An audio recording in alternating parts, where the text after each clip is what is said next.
எல்லாருக்கும் வணக்கம். நமது இந்திய அரசாங்கம் இந்த மாதம் 14ஆம் தேதியிலிருந்து ஒரு நோட்டீஸை வந்து சர்வதேச வங்கிகள் மற்றும் இதர வங்கிகளுக்கு கொடுத்திருக்காரு. என்ன அப்படின்னா, அவங்களுக்கு எல்லாருக்குமே தெரிஞ்ச விஷயம் தான். வெளிநாட்டில இருந்து அனுப்பப்படும் காசுக்கு 12.36% காசு வரியாக பிடிக்கணும் அப்படின்னு சொல்லிட்டு.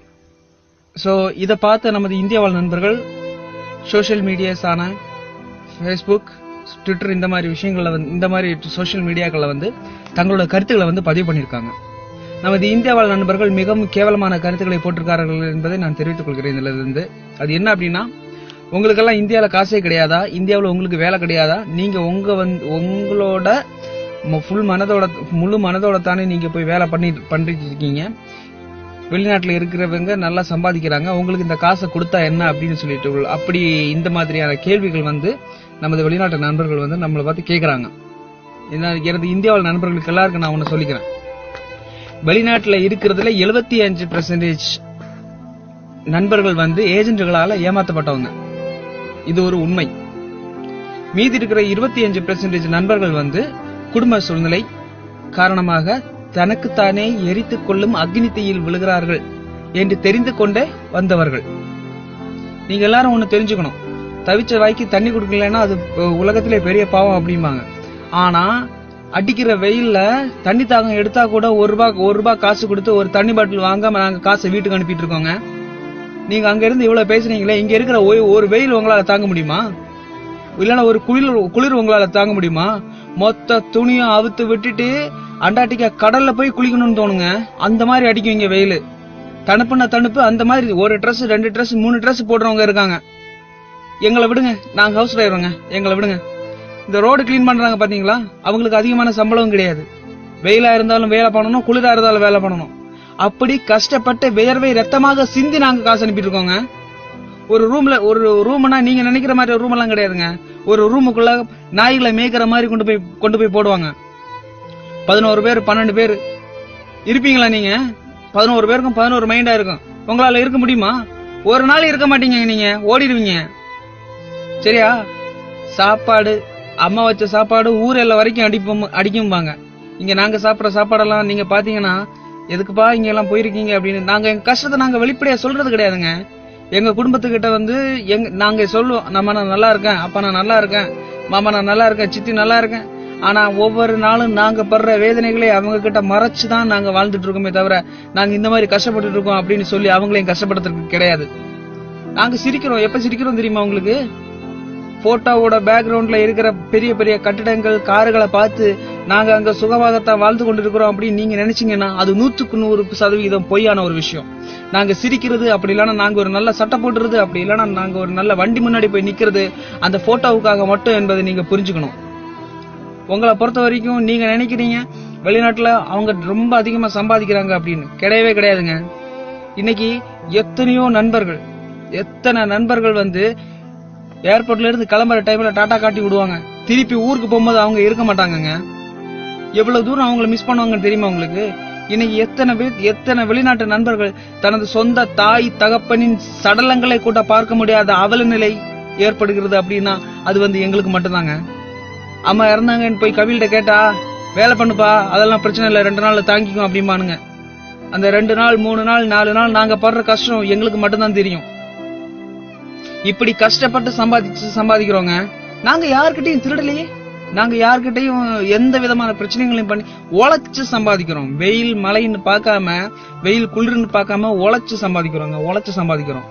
அந்த காசுல இருந்து காசு பிடிக்கிறாங்க அப்படின்னா நண்பர்கள் கேட்பாங்க. எங்களுக்கு வந்து ஊர்ல இருக்கிறது மாதிரி ஒரு மறியல் போராட்டமோ இல்ல ஒரு உண்ணாவிரத போராட்டமோ அப்படி இல்லைன்னா வந்து எந்த விதமான போராட்டங்களும் இங்க பண்ண முடியாது. எங்களால முடிஞ்சது எல்லாமே சோசியல் மீடியாஸான ஃபேஸ்புக், ட்விட்டர் இந்த மாதிரி விஷயங்களை வந்து எங்க கருத்துக்களை நாங்க தெரிவிச்சுக்கிறது தான். நாங்க எங்களோட கருத்துக்களை தெரிவிப்போம். உங்களை மாதிரி வந்து சும்மா இருந்து சம்பாதிக்கிறது கிடையாது. வேலை கஷ்டப்பட்டு சம்பாதிக்கிறோங்க. நாங்க 40,000 50,000 சம்பளம் வாங்குறவனுக்கு இது ஒரு விஷயமா இருக்காது. 8,000 10,000 வாங்குற சம்பளவனுக்கு என்ன பண்ணுவான்? அவனுக்கு அந்த டாக்ஸி பிடிச்சதுன்னா அவன் வீட்டுல காசு அனுப்ப வேணாம் அவனுக்கு. ஏங்க நாங்க கஷ்டப்பட்டு சம்பாதிக்கிறோங்க. நாங்க கஷ்டப்பட்டு சம்பாதிக்கிற காசு இதே ஊர்ல இருந்து இந்த மாதிரி பண்ணியாச்சுன்னா கூட நாங்க பொறுத்துக்குவோம். ஆனா இங்க வந்து நாங்க கஷ்டப்பட்டு சம்பாதிக்கிற காசை வரியாக மாத்தி கொள்ளையடிக்கிறீங்களே, அப்படி அந்த ஆதங்கத்தை வந்து நண்பர்கள் வந்து இதுல தெளிவுபடுத்துவாங்க. உங்களுக்கு பிடிக்கலையா நீங்க லிஃப்ட் பண்ணி போங்க, உங்களுக்கு பிடிக்கலையா நீங்க அவங்கள அன்ஃப்ரெண்ட் ஆகுங்க. அதுக்காக எங்களை காயப்படுத்தும் விதமான வார்த்தைகளை நீங்க எப்பவுமே விடக்கூடாது, சரிங்களா? ஒரு பத்தினி பெண்ணின் சாபம் மட்டுமல்ல, ஒரு உண்மையான உழைப்பாளியின் சாபமும் பலிக்கும் என்பதை நீங்க தெரிஞ்சுக்கணும், சரிங்களா? இன்னைக்கு இந்த அளவு நீங்க இந்த அரசாங்கத்துக்கு காசு கொடுங்க சொல்றீங்க. இன்னைக்கு எத்தனை நண்பர்கள் வெளிநாடுகள்ல எத்தனை பிரச்சனைகள்ல இருக்காங்க தெரியுமா? அவங்களுக்கு ஏதாவது இந்த அரசாங்கம் பண்ணிச்சாங்க? இன்னைக்கு ஹாஸ்பிட்டல்ல மட்டும் 30,000 மேல 30,000 பேருக்கு மேல இருக்காங்க ஹாஸ்பிட்டல்ல மட்டும். அரசாங்கம் ஏதாவது பண்ணிச்சா? எதுவும் பண்ணலையே. ஏங்க ஒண்ணு வேணாங்க, ஆசைகளோட கனவுகளோட இருப்பாங்க. சரி ஊருக்கு போய் அம்மாவை பார்க்கணும், பொண்டாட்டியை பார்க்கணும், பிள்ளைங்களை பார்க்கணும் அப்படின்னு. அந்த டைம்ல இறக்குற நிறைய பேர் இருக்காங்க. இந்த டைம்ல சந்தோஷம் பொங்கி ஊருக்கு போகணும் அப்படிங்கிற நினைப்புல இறந்தவங்க, ஹார்ட் அட்டாக் வந்து இறந்தவங்க நிறைய பேர் இருக்காங்க.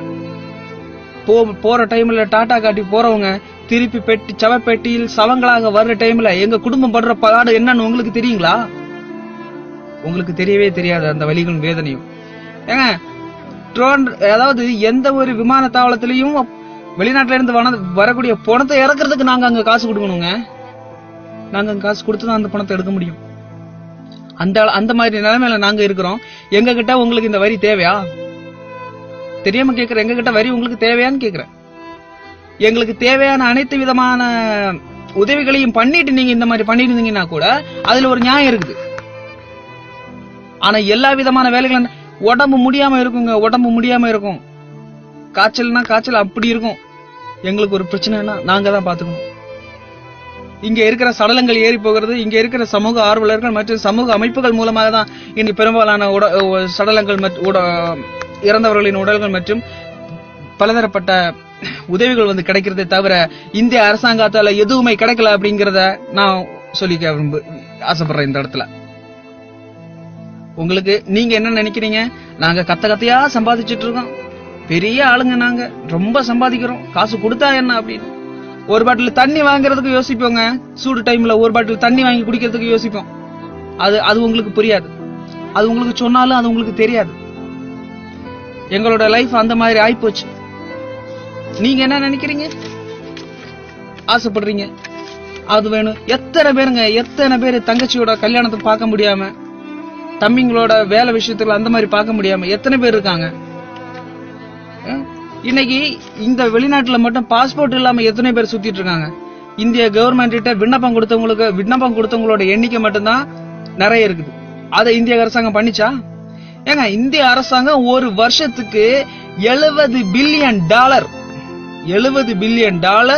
நாங்க வெளிநாட்டுல இருந்து அவங்களுக்கு கொடுக்கிறோம். புரியுதா? ஒட்டுமொத்த வெளிநாட்டு அமைப்புகள்ல இருந்து $70 பில்லியன். அது பத்தாது அப்படின்னு நீங்க இந்த வரையும் கூட போட்டீங்கன்னா நாங்க என்ன பண்றது? எங்களுக்கு ஊர்ல தான் பொழைக்க வழி இல்ல. இன்னைக்கு நீங்க இவ்வளவு தூரம் கத்துன்னு கத்துறீங்களே, இங்க இருக்கிற ஒவ்வொரு நண்பர்கிட்டையும் நான் ஒரே ஒரு விஷயம் கேட்டுக்க விரும்புறேன். இவ்வளவு சொல்ற நீங்க உங்களுக்கு தெரிஞ்ச ஒரு நபரை போன் பண்ணி, ஏவா நீ ஊருக்கு வா, உனக்கு ஒரு நாளைக்கு 300 ரூபாய் சம்பளத்துல நான் உனக்கு வேலை ரெடி பண்ணி வச்சிருக்கேன் நீங்க உங்களால சொல்ல முடியுமா? அங்க இருந்தா உதவி பண்ண மாட்டேங்கிறீங்க, இங்க வந்தா கேலி கிண்டல் பண்றீங்க. இங்க பாருங்க, கஷ்டங்களின் மத்தியிலே வாழ்ந்து கொண்டிருக்கும் எங்களின் கஷ்டங்கள் உங்களுக்கு சொன்னா வார்த்தைகளால புரியாது. அத வந்து நீங்க அனுபவிச்சு பார்த்தா மட்டும்தான் தெரியும். சோ தயவு செய்து எங்களை மேலும் மேலும் காயப்படுத்தாதிருங்க. காயப்படுத்துமான வார்த்தைகளை தயவு செய்து சொல்லாதிருக்கும்படியாக தயவு செய்து கேட்டுக்கொள்கிறேன். நன்றி, வணக்கம்.